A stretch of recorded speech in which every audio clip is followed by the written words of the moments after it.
Hello. So today we're going to talk about an issue that comes up a lot, especially in our increasingly globalized world, which is what do you do when you have an intercultural marriage?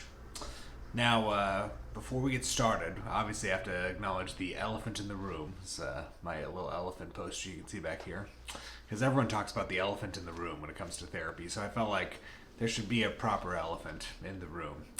Um, I'm a white guy from Southern California that's going to be talking about intercultural relationships. I'm not talking about this from a strictly white perspective or from as if I'm an expert on every culture in the world.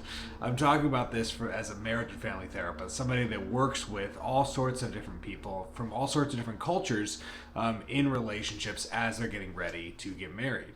So that's the perspective that I'm coming at this from, obviously with my own inherent biases.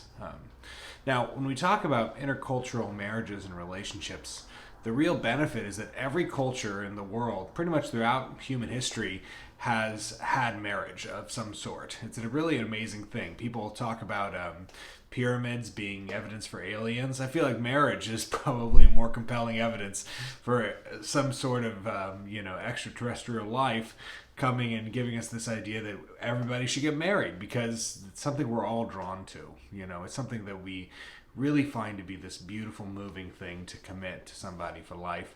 Now, it looks different across all sorts of different cultures, but it's something that every culture really values and has specific traditions around that are all beautiful and awesome.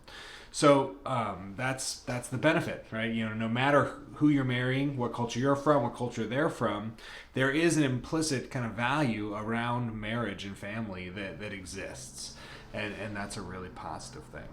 And increasingly, in this world we live in, as we see, COVID's obviously a great example of this.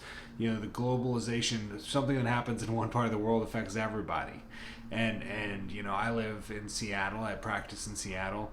My prior practice is in Seattle. So I see people from all over the world that have come here for all the technological, economic opportunities that are offered, and are finding each other, right? From all sorts of different cultures. So I've seen a lot of this, and seen a lot of people from very different cultures have a lot of success when it comes to marriage. And so I'm going to talk to you today about the things that lead to that sort of success.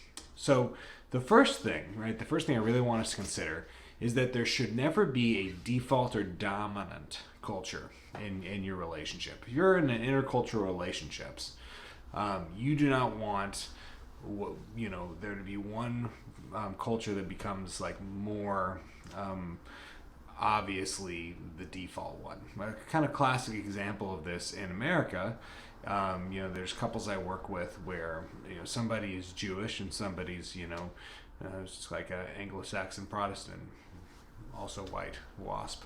A classic thing is around the holidays, right? There's a default because in American culture, the federal holidays are oriented around, Christian holidays like Christmas, and don't, honor Hanukkah in the same sort of way, right? So if we are in an intercultural relationship where somebody is Jewish and somebody is non-Jewish, then the thing that would be important to do is make sure that we don't just like pretend that Hanukkah doesn't exist or not celebrate something that's really, really meaningful, right, to the other person. So that's the first thing. Make sure that we don't have a default or dominant culture in any way. It can be a challenging thing, if you're there's one person that's living in a country, and the other person moved here or immigrated here and is also living here now, and that can be a challenge because there's a lot of cultural forces that want to make something dominant, but that's our choice ultimately. So the second thing you want to focus on is managing your family's expectations. So this is a big thing usually, especially when we have immigration in our family history, right? If our family, the thing I see often is folks that come from Southeast Asia in the Northwest, where their parents, they're either first or second generation immigrants, And they might have very different ideas as to how they should be involved in your marriage. They should be involved in wedding planning and all of these sorts of things than you do if you grew up in the United States. So that's something that you really want to figure out, is like, how do we want our family to be involved in our relationship?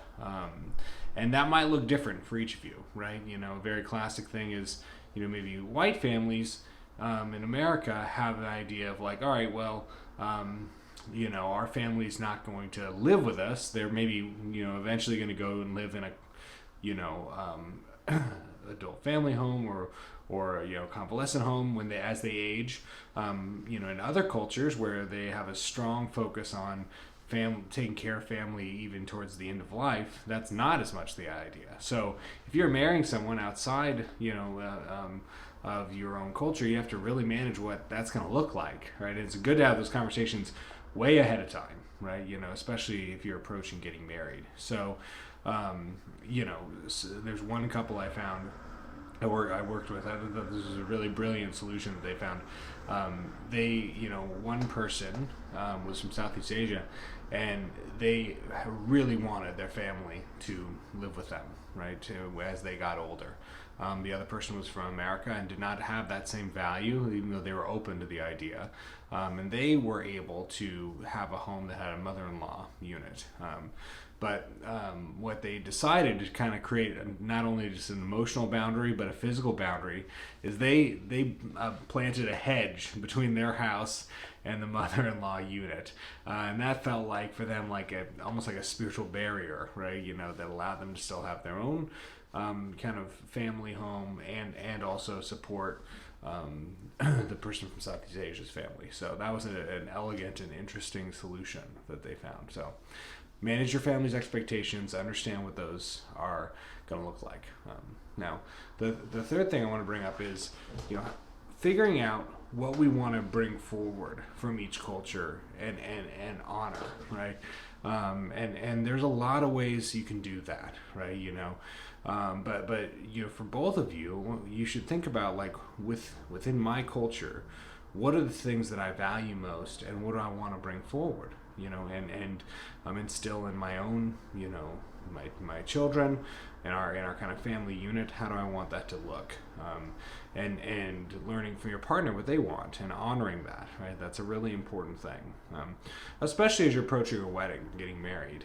There's a couple I worked with one time. I thought that this was a really just like a beautiful thing.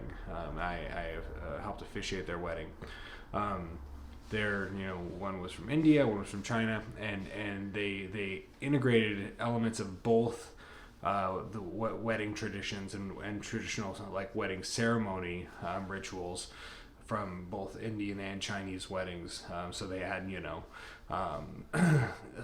they were circling around the fire like in India, and then they also had the Chinese tea ceremony at the end where the family gave them gifts, and it was just a really, really cool thing. And it was another way of saying, like, both these cultures are equally valuable and are going to be important throughout our marriage, and we want to honor them both as we get married. So that's a valuable thing.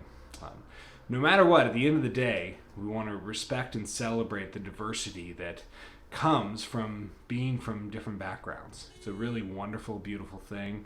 It is happening increasingly and will continue to happen increasingly in the years to come. And that's the hope, right? And that's the goal.